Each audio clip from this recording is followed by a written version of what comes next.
As we heard earlier in the newscast, the Biden administration's nearly $2 trillion coronavirus relief plan is one step closer to reality. Joining us now is Joel Griffith, research fellow at the Heritage Foundation. Joel, welcome back. Always great to see you. I know last week you called this measure a smokescreen that robs future generations. Can you talk more about that? And also, what changes, if any, did the Senate make to this bill before passing it?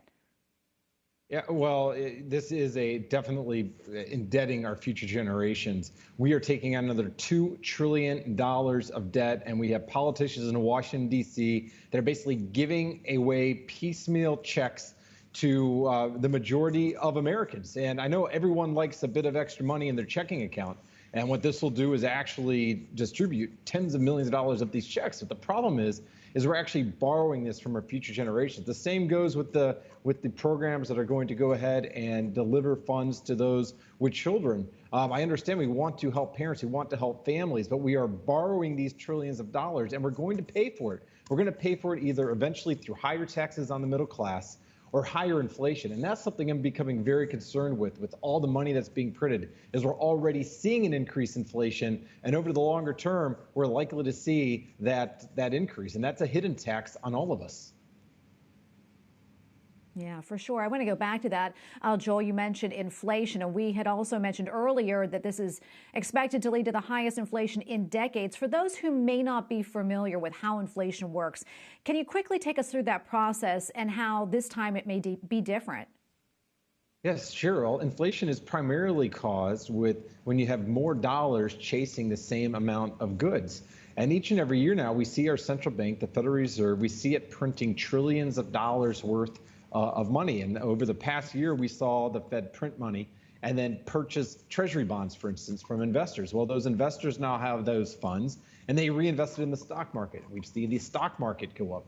We've seen those prices inflate. And then on top of that, we have seen people receive stimulus checks, which means they want to go out and purchase goods.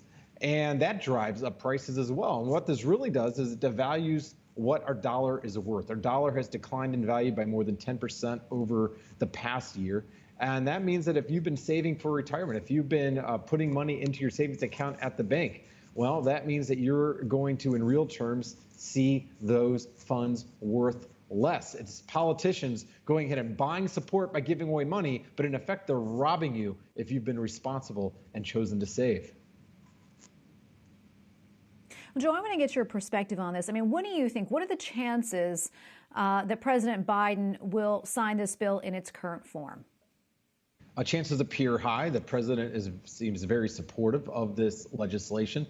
We saw the Senate work over the weekend. We ended up seeing this pass pretty much in a party line vote. So this is very likely to become law. We're going to deal with that for generations to come. What's really ironic about this, it was billed as COVID relief, but fewer than $1 in $10 of this package actually goes to actual COVID aid. In fact, a lot of this aid is spread out for many years, benefiting special interests such as public sector education unions. And of course, we know that over the country, many parts of the country, the schools remain closed because the public sector teachers unions refuse to open. And yet what this does is hand these unions tens of billions of dollars over years and years to come, buying off that support. And that's on the backs of all of us. And if you're a parent, chances are you've been suffering from schools that refuse to open. Well, those schools are actually being rewarded for their failures.